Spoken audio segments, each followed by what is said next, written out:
wabarakatuh. Perkenalkan, nama saya Imam Sobirin, NPM 1921010055 dari kelas HKIA semester 6. Di sini saya akan menyampaikan materi kelompok 1 sampai kelompok 11. Kelompok pertama, pengertian hukum antar tata hukum.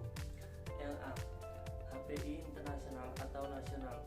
Buku yang pernah ditulis dalam seri 8 berjudul Hukum Perdata Internasional Indonesia. Fakta-faktanya, materi kasus positif itulah yang bersifat internasional, yang memperhatikan adanya hubungan internasional. Karena apa? Sekian ada unsur dari luar karena ada unsur luar negeri. Unsur-unsur asing itulah yang menjadikan hubungan-hubungan tersebut menjadi internasional. Hukum perdata internasional adalah hukum perdata untuk hubungan internasional. Yang B, keberatan terhadap istilah HPI, bukan internasional tetapi nasional sifatnya. Kebenarannya, hal ini merupakan salah satu keberatan terhadap istilah hukum perdata internasional yang sebenarnya dikatakan internasional bukan antar negara, tetapi nasional. Internasional ini bukan diartikan sebagai law of nation. Yang C, perdata tetapi internasional. Ada keberatan lain pada istilah hukum perdata internasional, yakni penghubungan dari perdata dan internasional. Perdata berarti private, antara orang-orang pribadi, mana yang bisa internasional, jadi seolah-olah ada suatu kontradiksi, intervensi, suatu pertentangan dalam istilah seperti orang yang bicara tentang suatu kuda yang putih, maka itu tidak mungkin ada. Tetapi jika tidak lupa bahwa dengan istilah internasional selalu diartikan bahwa yang internasional adalah hubungan-hubungannya, maka tidak ada lagi kontradiksi intervensi. Makna unsur luar negeri ini terdapat karena adanya berbagai faktor. Yang D, hukum antar waktu. Profesor S. Buantama berpendapat bahwa hukum antar waktu adalah keseluruhan peraturan dan keputusan yang menunjukkan hukum amanah yang berlaku atau apakah yang merupakan hukum. Jika hubungan-hubungan dan peristiwa antar warga negara dalam satu negara dan satu tempat memperlihatkan titik-titik pertalian dengan style-style dan kaidah-kaidah hukum yang berlaku berbeda dengan lingkungan kuasa waktu dan soal-soal. Yang selanjutnya E, hubungan antar tempat.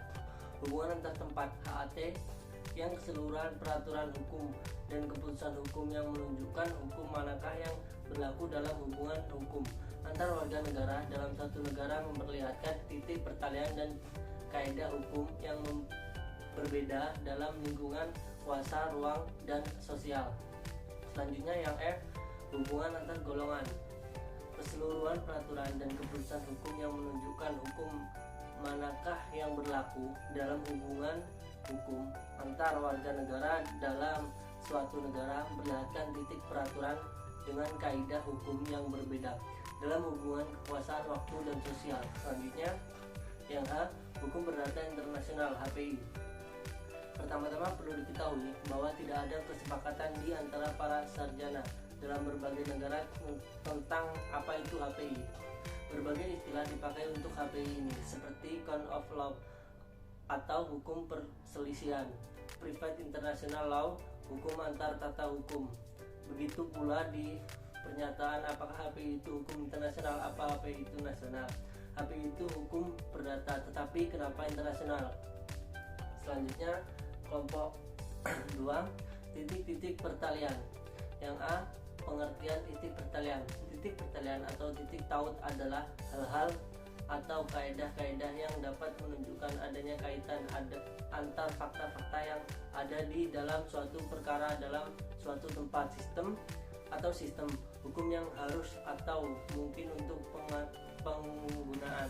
Yang B, titik taut primer untuk KAG, golongan rakyat. Titik pertalian primer merupakan titik taut yang menentukan bahwa peristiwa tersebut merupakan HIP. Jadi, TTP melahirkan HIP. Fungsi TTP adalah untuk menentukan ada tindaknya peristiwa HIP. Titik pertalian primer disebut juga titik taut pembeda atau point of contact. Selanjutnya yang C, titik taut primer untuk HIP kewarganegaraan. Di bidang HIP, titik-titik pertalian primer masih tetap memegang peran penting. Disebut di sini sebagai titik pertalian pertama ialah kewarganegaraan dari para pihak yang merupakan titik pertautan untuk faktor yang menimbulkan persoalan HIP. Selanjutnya yang D, berbeda kapal TTP untuk HIP. Dengan kapal-kapal timbulnya juga HIP karena berbeda dari kapal ini berada dari orang-orang yang mengadakan hubungan dengan kapal itu. Misalnya, ada sebuah kapal yang berbendera Panama. Para penumpangnya yang turut berlayar di kapal itu ada warga negara Indonesia. Selanjutnya, yang E, tanah sebagai TTP untuk HAG. Sebagai TTP untuk bidang HAG kita sebut di sini faktor-faktor tanah. Tetapi peranan tanah sebagai TTP ini hanya demikian untuk periode sebelumnya. Berlaku Undang-Undang Pokok Agraria di tahun 1960. Setelah itu ada unifikasi hukum tanah yang diusahakan pemerintah. Tetapi sebelum 1960 di negeri ini terdapat aneka ragam hukum tanah. Selanjutnya F, tempat kedudukan badan hukum. Persoalan-persoalan HIP timbul karena badan-badan hukum yang bersangkutan dalam suatu peristiwa hukum tertentu berkedudukan di luar negeri. Karena faktor tempat turut berbicara pada tempat kedudukan ini, maka titik pertalian ini bersifat teritorial. Selanjutnya yang G, hubungan antara TTP dan TPS. Titik penentuan primer merupakan titik taut yang menentukan bahwa peristiwa tersebut merupakan HIP. Jadi TTP melahirkan HIP. Fungsi TTP adalah untuk menentukan adanya tindaknya peristiwa HIP. Titik penentuan primer ini biasanya juga disebut titik taut pembeda, yaitu faktor-faktor untuk keadaan untuk fakta-fakta itu dapat dibedakan apa suatu peristiwa atau hubungan tertentu termasuk dalam kategori HIP atau bukan. Selanjutnya kelompok 3, prinsip kewarganegaraan dan prinsip domisili. Yang pertama A, negara-negara dengan prinsip nasionalitas. Sebagai negara yang menganut prinsip kewarganegaraan, di mana status personil WN atau WNA ditentukan oleh hubungan nasional masing-masing. Prinsip nasionalitas yang bertitik berat pada segi personalitas yang merupakan prinsip yang menentukan bahwa hukum-hukum yang berhubungan dengan status seseorang WN atau WNA erat hubungannya dengan orang-orang tersebut. Oleh karenanya, hukum nasional orang tersebut yang menentukan oleh kewarganegaraan melekat dan mengikuti kemanapun seseorang itu pergi. Selanjutnya yang B, negara-negara dengan prinsip domisili. Prinsip domisili merupakan suatu menentukan status personil seseorang ditentukan oleh hukum yang berlaku di tempat domisilinya atau teritorialnya. Selanjutnya yang C, tidak ada prinsip yang a priori lebih baik. A priori berarti dari prinsip pertama.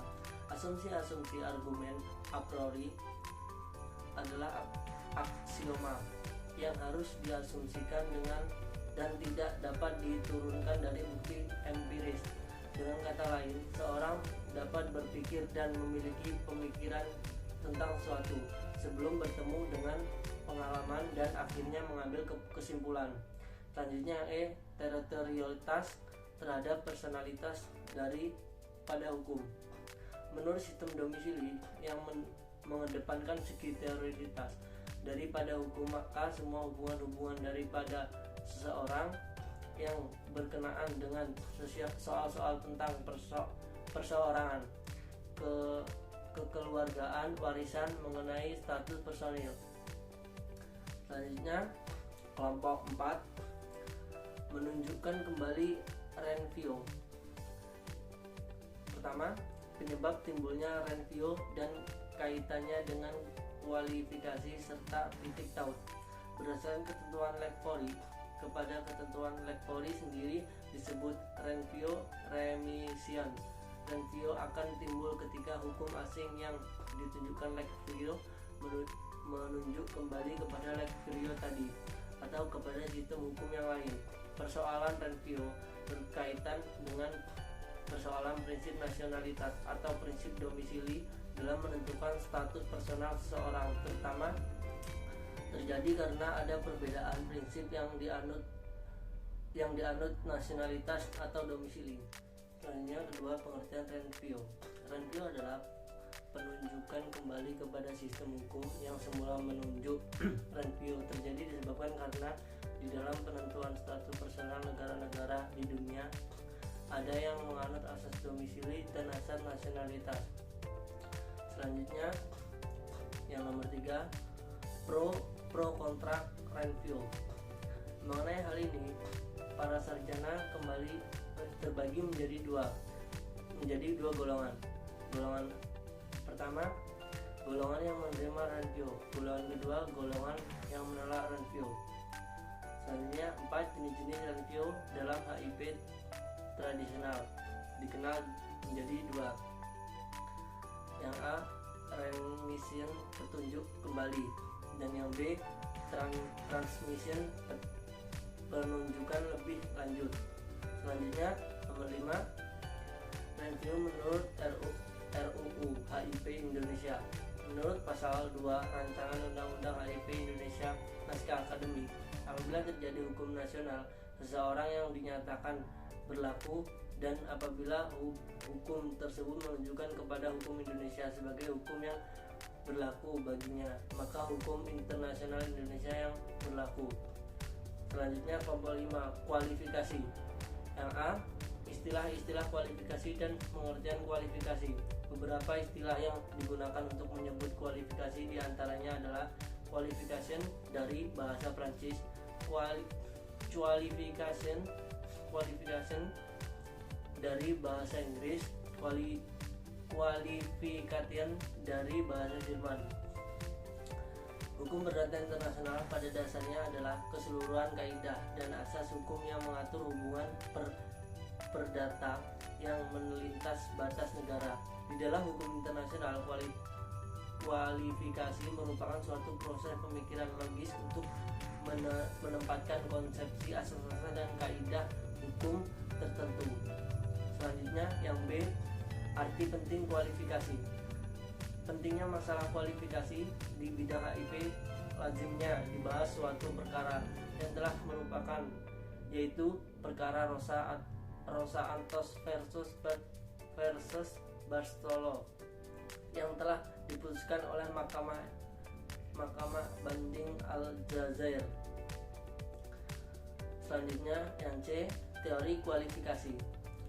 Persoalan penting yang muncul dalam proses kualifikasi HIP pada dasarnya adalah berdasarkan sistem hukum kualifikasi. Dalam suatu perkara HIP seharusnya dilakukan. Adapun beberapa teori kualifikasi tersebut, yaitu yang pertama, teori kualifikasi Lake-Fourie menurut hakim. Yang kedua, teori kualifikasi Lake-Fourie yang diperluas. Yang ketiga, teori kualifikasi terhadap kualifikasi atau ketertiban umum. Yang A, contoh-contoh. 1. Permasalahan perbudakan. Sering diambil contoh masalah perbudakan. Di Indonesia menggunakan prinsip kebangsaan untuk status personil menurut pasal 16 AB, maka juga untuk status pribadi orang asing yang berada di Indonesia. Secara logis akan digunakan juga hukum nasionalnya. Kedua, kematian perdata. Contoh lain adalah tentang kematian perdata. Di dalam negara-negara modern banyak kaidah hukum asing tentang kematian perdata. Selanjutnya yang ketiga, larangan perkawinan Nazi Jerman. Contoh lain adalah larangan perkawinan yang diperlakukan oleh pemerintah Nazi Jerman seperti diketahui pada saat Nazi sebelum perang. Diperlakukan Undang-Undang 1931 yang melarang apa yang salah dengan arais dan non-arais. Selanjutnya yang B, ketertiban umum dipakai seirit mungkin. Syarat ini diadakan supaya secara hemat yang dipakainya lembaga umum.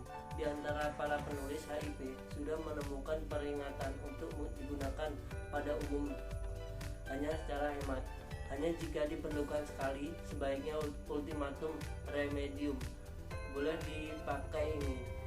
Jika terlalu banyak dipergunakan, lembaga sederhana umum ini kita bisa dicap sebagai menganut realistis varianisme, seolah-olah ini kita sebagai orang Paris dan kitab suci yang dianggap terlalu munafik. Selanjutnya yang C, ketertiban umum internasional dan ketertiban umum internasional.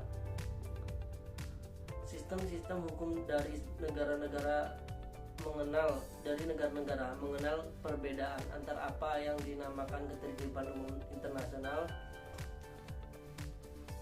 dan ketertiban umum internasional. Apa yang dinamakan ketertiban umum internasional adalah kaidah-kaidah yang bermaksud untuk melindungi kesejahteraan negara dalam keseluruhan. Selanjutnya kelompok 7, penyelundupan dan ketertiban umum. A. Istilah-istilah ketertiban umum dan penyelundupan. Yang pertama, ketertiban umum. Persoalan ketertiban umum dan persoalan hak-hak yang diperoleh Vestelrecht adalah beberapa persoalan pokok HIP yang berkaitan dengan pertanyaan tentang sejauh mana suatu forum harus mengakui sistem hukum atau kaidah hukum asing atau hak-hak dan kewajiban-kewajiban. Selanjutnya yang B, hubungan penyelundupan dengan ketertiban umum. Hitzman berkata dalam hubungan ini bahwa dalam rumah ketertiban umum terdapat banyak kamar-kamar, tetapi penyelundupan hukum hendak mempunyai rumah sendiri, dan penulisan-penulisan sarjana hukum ada yang memberikan kepadanya. Ketertiban umum dan penyelundupan hukum mempunyai hubungan yang erat. Kedua-duanya ini bertujuan agar supaya hukum nasional dipakai dengan menyampingkan hukum asing. Hukum asing dinyatakan tidak berlaku jika dipandang sebagai penyelundup hukum. Selanjutnya yang C, penyelundupan hukum dan hak-hak yang diperoleh. Lembaga menyelundupkan hukum dapat juga dilihat dalam hubungan dengan masalah hak-hak yang telah diperoleh. Menyalalah bahwa penyelundupan hukum justru bertentangan dengan hak-hak yang telah diperoleh, karena pada penyelundupan hukum kaidah-kaidah asing dikesampingkan dan hukum internasional dipergunakan. Selanjutnya kelompok 8, pilihan hukum. Yang pertama yang A, istilah pilihan hukum. Pilihan hukum merupakan kebebasan yang diberikan kepada para pihak untuk menentukan hukum yang akan berlaku bagi kontrak yang dibuatnya. Pantenius pilihan hukum adalah Daunmolis dari Prancis. Di dalam pilihan hukum hanya dilakukan terdapat suatu kontrak, berarti hukum yang sudah dipilih oleh para pihak merupakan hukum yang harus diperlakukan. Selanjutnya yang B, selalu menarik perhatian. Pilihan hukum merupakan suatu ajaran yang penting, karena dengan demikian kita menyinggung salah satu pokok personal utama dari seluruh hukum perdata. Jadi persoalan pilihan hukum dalam HPI memperlihatkan unsur-unsur falsalah hukum dan mengandung segi-segi teori hukum, praktek hukum, dan politis hukum, suatu masalah yang menarik perhatian. Selanjutnya yang E, hubungan dengan ketertiban hukum. Persoalan pilihan hukum mempunyai hubungan erat dengan ketertiban dan juga dengan lain-lain. Persoalan yang termasuk bidang teori-teori umum HPI seperti review kualifikasi ketertiban umum merupakan suatu rem darurat yang dapat menghentikan dilakukannya hukum asing. Pemakaian otonomi para pihak secara terlampau luas. Selanjutnya yang F, hubungan dengan penyelundupan hukum. Ada hubungan yang jelas dengan penyelundupan hukum, yang pilihan hukum dan pilihan hukum. Pada penyelundupan hukum, sang individu mengikuti ketentuan-ketentuan yang telah dibuat oleh sendiri. Selanjutnya 6, review dan pilihan hukum. Jika telah dipilih suatu sistem hukum terlalu tertentu, maka berarti bahwa hukum yang dipilih adalah hukum internasional dari negara itu. Misalnya, memilih hukum internasional Jerman dan bukan HPI Jerman yang dimaksud oleh para pihak persoalan pendahulu. Yang A. Uraian istilah. Persoalan pendahulu atau dalam bahasa asing Perfect Index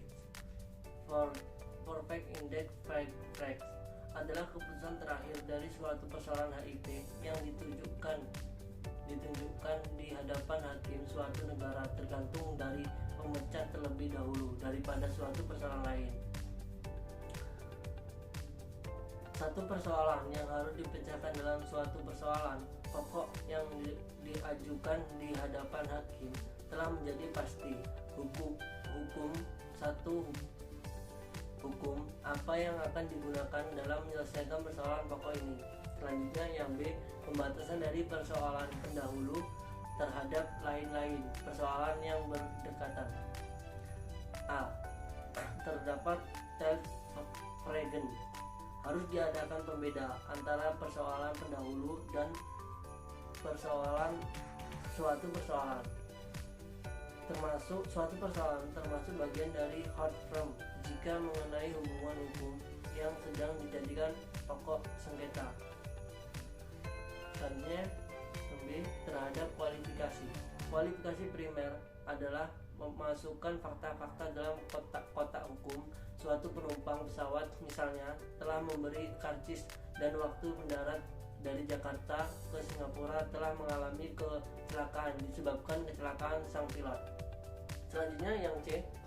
Pentingnya persoalan pendahulu. Persoalan pendahulu dalam praktek jarang terjadi dan hakim pun tidak sering mempertimbangkannya. Hal ini disebabkan karena harus ada 3 syarat, yaitu pertama, bahwa dalam satu persoalan HIP harus digunakan hukum asing. Yang kedua, bahwa HPI asing bersangkutan harus yang lain. Yang ketiga, bahwa kaidah material dari kedua stel bersangkutan juga harus berbeda. Selanjutnya kelompok 10, penyesuaian. Yang A. Istilah-istilah. Istilah hukum perdata internasional merupakan terjemah dari istilah-istilah asing seperti international privates Belanda, international privates tax Jerman, private international law Inggris, atau law international private Prancis. Selanjutnya yang B. Perhatian terhadap masalah penyesuaian. Tidak semua penulis HIP memperhatikan persoalan-persoalan penyesuaian. Disebabkan antaranya karena pertimbangan bahwa masalah ini tidak lagi termasuk HIP. Disebabkan tugas HIP ialah hanya menentukan hukum yang harus diperlakukan dan hal ini sudah terlaksana dengan menunjuk hukum asing yang bersangkutan pada saat timbulnya persoalan-persoalan penyesuaian termasuk HPI. Tidak semua penulis HPI memperhatikan persoalan-persoalan penyesuaian. Disebabkan antaranya karena pertimbangan bahwa masalah ini tidak lagi termasuk HPI. Disebabkan tugas HPI ialah hanya menentukan hukum yang harus diberlakukan dan hal ini sudah dilaksanakan dengan menunjuk hukum asing bersangkutan pada saat timbulnya persoalan-persoalan penyelesaian ini. Selanjutnya yang D. Hubungan dengan lain-lain bagian teori umum HPI. Yang A. Penyesuaian dan kualifikasi. Colwell berpendapat bahwa penyesuaian ini merupakan salah satu cara kualifikasi yang khusus. Yang B. Penyesuaian dan perfect. Oleh berbagai penulis yang khusus memperhatikan persoalan perfect telah dibahas pula penyesuaian dalam rangka persoalan pendahulu ini. Selanjutnya yang C. Penyesuaian dan ketertiban umum. Antara masalah penyesuaian dan ketertiban umum terdapat persamaan-persamaan tertentu. Selanjutnya kelompok terakhir, kelompok 11, timbal balik dan pembalasan. Yang satu, istilah-istilah. Di bidang hukum orang asing, Conduction des Extract, pentingnya masalah timbal balik dan pembalasan karena kita condong pada pengertian luas mengenai HPI yang cakupannya pula Conduction des Extract. Ini bagi kita beralasan untuk mempersoalkan pula masalah timbal balik dan permasalahan pembalasan. Selanjutnya yang kedua, uraian istilah. Persoalan timbal balik dan pembalasan ini berhubungan erat dengan masalah pemakaian hukum asing. Apabila sudah dipastikan dalam suatu peristiwa HPI apakah yang merupakan loloi of appellate, maka bagi hakim yang mengadili perkara bersangkutan sebelum sampai ia secara konkret selalu sudah dapat mempergunakan hukum asing ini. Yang ketiga, luas bidang asal timbal balik. Pemakaian hukum asing hanya dilakukan oleh karena ini adalah cocok, karena memenuhi rasa keadilan dan kebutuhan hukum dari para justiciable dalam hubungan internasional. Selanjutnya yang keempat, pembatasan terhadap lain-lain bidang. Asal timbal balik berkenaan dengan persoalan tentang pemakaian hukum asing dan karena itu mempunyai hubungan dengan persoalan ketertiban umum. Telah diketahui bahwa yang di belakang ini pada intinya merupakan persoalan mengenai pemakaian hukum asing yang telah dinyatakan berlaku oleh kaidah-kaidah HPI hakim, akan tetapi dikesampingkan secara pengecualian karena adanya pertentangan asasi dengan sistem hukum hakim. Mungkin cukup sekian yang bisa saya sampaikan, kurang lebihnya saya mohon maaf. Saya akhiri. Wassalamualaikum warahmatullahi wabarakatuh.